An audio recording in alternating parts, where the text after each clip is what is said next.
If you are an Indian student and planning to study in France and you think the overall cost of living here would be around 4,000 euros, well, this video will change all your calculations. Today, we will calculate the whole 2-year survival plan in France. Yes, public tuition fees for non-EU students as per the government records is around 3,770 euros, plus there are some miscellaneous charges as well. So let's round it off for 4,000 euros per year, just for the easier math. But tuition fees is not the only cost for study abroad. You must calculate, of course, the tuition, visa plus Campus France, flight, deposit, initial setup, monthly living, and APS buffer. And also the housing aid, which the student used to get around 100 to 200 euros per month from the government, now is also under discussion whether to restrict it starting from September 2026 intake. So if you don't calculate your buffer, you are gambling. So let's do this properly together. Public versus private tuitions. Official regulated tuition fees for non-EU students is around 3,770 euros per year. And for 2 years, it comes around 7,540 euros. Let's just round it off for 8,000 euros for 2 years. Now, for private business school, let's say the benchmark is around, for 1 year program could be around 19,000 euros to 25,000 euros plus. It, like I said in my previous video, it depends on which school you're choosing, which city is it in, what is the ranking of the school, and so much more. And if we calculate it for 2 years, it can be somewhere from 25,000 euros to 30,000 euros plus, easily. You have to check their official website in order to get the specific tuition fees of that school. I have done that work for you for 2026. Here is the table, and you can take a screenshot.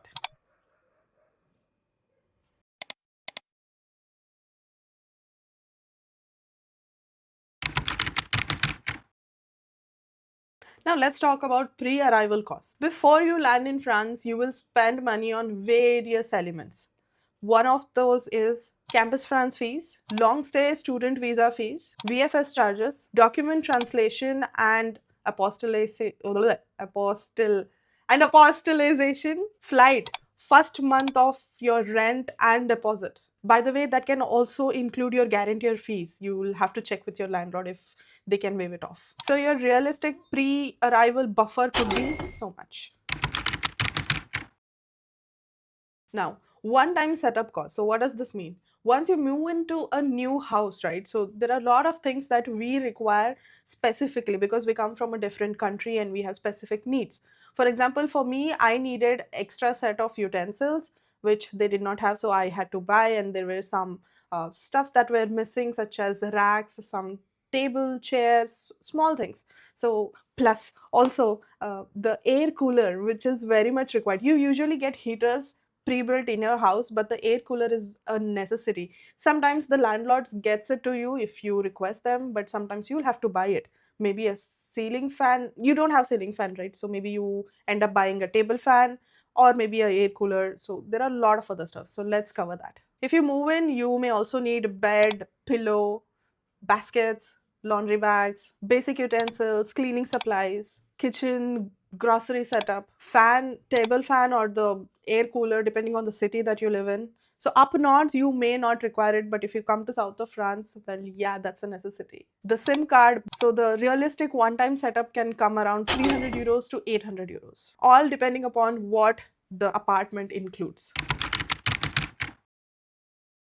Okay, now that you're all settled in your new apartment, let's think about what would be your monthly cost of living in a new city in France. Let's take a realistic mid-sized city in France and let's consider rent to be around 600 euros to 900 euros, and the food could be around 250 euros to 350 euros per month. Utilities, phone bills, miscellaneous could be around 100 euros. Transport, if you are under 28, well, you're lucky. Your transport would come around somewhere like 20 euros to 30 euros maximum.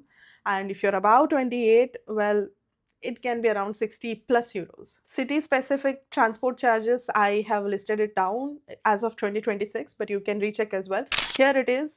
Take a pause and take a screenshot if you need it. And some of the miscellaneous as well that we have to calculate. Let's suppose it's 100 more euros per month. That can include your eating out, buying, shopping stuffs, and just leisure activities, or if you want to go for a short trip around nearby your city. So 100 euros. A safe estimate could be around 1050 euros per month to 1200 euros per month. Let's consider 1100 euros per month for the easy math. So yearly, if you calculate, it can come around 13,200 euros. So for 2 years, it can be around 26,400 euros. I will also list a website where you can calculate your cost of living, which I had used initially when coming to France. And you can also calculate the official charges from Campus France. You can get help from your school. I had got a sheet from my school when requested, so you can get that too. And also sometimes city transport websites as well.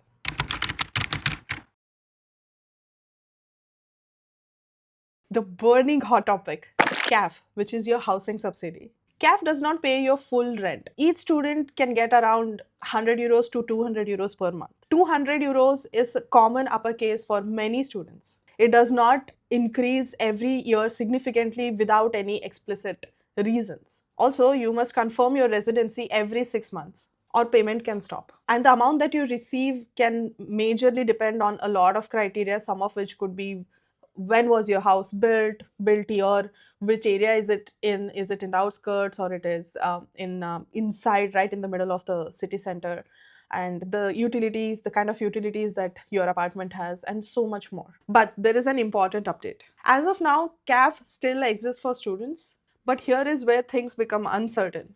Under the 2026 budget discussion in France, there is a planned restriction that may remove eligibility for many non-EU international students starting around 2026 to 2027 academic year. This is not fully implemented yet, but it has been announced as a cost control measure being studied and phased.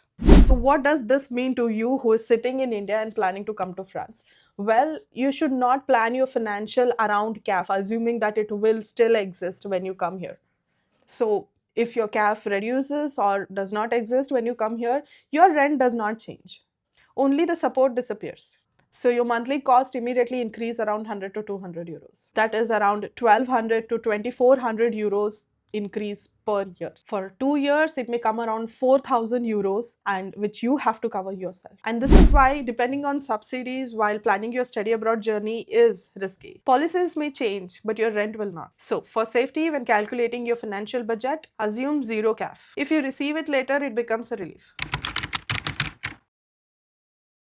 What is the part-time work scenario for a student here? Well, you are allowed to work 964 hours per year. So that comes roughly around 80 hours per month and 20-ish around hours per week. So let's calculate 12 euros is your per hour charges. So that can land you about 920 euros per month, which could be your gross salary. And the net salary could be 100 to 150 euros lesser, or even around 2. Let's suppose 200 euros minus. So that will be your take home salary. Now, the good part is that you don't have to work every week.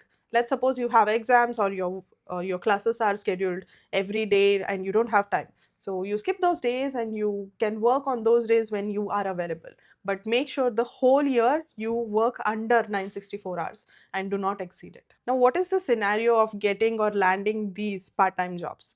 Well, language is definitely a barrier, and location as well impacts. So if you are in Paris, you might be getting a lot of opportunities, especially English speaking ones. But if you are in a small town or a small city like what I am in, like Toulouse or Bordeaux, well, obviously the pool is lesser. Make sure when you're a student to look for campus jobs, because those are the ones that are easily available and can be easily managed by you as a student. I do get a lot of questions asking if I can sustain with my part-time job, if I can pay my tuition fees and the cost of living. Well, in my scenario and in most of the friends that I have spoken to, no, you cannot cover your tuition fees with your part-time job.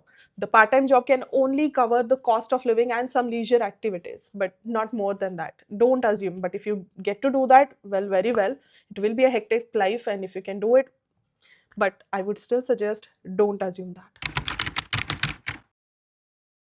2-year total cost model. If you choose public route, tuition fees 8,000 euros, cost of living 26,400 euros, pre-arrival 3,000 euros, setup 500, so total 37,900. Let's round it to 38,000. Now, if you take private route like me, Tuition fees around 25,000 euros. Living would still be same 26,400 euros. Pre-arrival 3,000 euros. Setup 500 euros. Total around 55,000 euros plus. Let's assume if you get 150 euros CAF monthly, so you can subtract around 3,500 euros for 2 years. That's a best case scenario and your costs reduces slightly. But always plan without it and adjust if you get it. And this is usually the moment where planning becomes more stressful than admission itself. Because finding information is one thing, but structuring the finance, document, timelines, and decisions together without missing something, that's where most students feel lost. Some people prefer figuring that out alone. Some prefer having a structured approach before they commit to the numbers like these.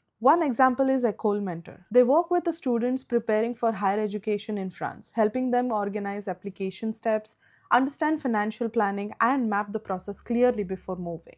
If you are still in the research stage, you can explore what they offer and see whether that kind of structure helps you. As always, compare, verify, and choose what works best for your situation. Now, whether someone plans everything independently or takes guidance, one thing remains the same. APS buffer is something which not many students calculate about. What happens if you don't land a job right after your graduation, right? So your monthly cost of living, as we calculated it, is around 1100 euros. Let's suppose you could not find a job for next 6 months. So that comes around 6,600 euros. Now, for the public route, the total becomes 44,600 euros. And for the private route, it comes around 61,600 euros plus. This is the real number. Is there any relief for this? Well, yes, that's when you look for scholarship and some discounts. Many private schools offer early bird discounts, sibling discounts, couple discounts, excellence discounts, GMAT and IELTS based, impact and CSR related reductions. So this can somewhere come around 10% to 25% or even more, and it all depends on your school. So you have to check with your case handler in that school. Some schools also offer no deposit. And of course, you also have IFIL scholarship, Campus France scholarships, and apprenticeship routes. Companies pay your tuition fees plus your salary, which is the best case scenario. We will talk about all of this scholarship in another separate video. Let me know if you would like that. After looking into all these numbers, what are the best, average, and worst case scenarios for you? The best case, public tuition, strong part-time, and immediate job right after your graduation. So that may come around 30k to 35k per year. Average case, public tuition, moderate part-time opportunity, 3 to 6 months of gap in landing a job, around 40,000 euros. Now the worst case, private tuitions, low part-time opportunities, 6 to 12 months of gap, 60,000 euros. When I applied, I only calculated the tuition. I didn't calculate the time. That was the mistake number one. If this number scares you, well, good. Better to be scared right now than to be stressed later. Next week, we talk about APS, the phase where time becomes your biggest enemy. Now, what is your 2-year calculated budget? Mention that in euros in comments.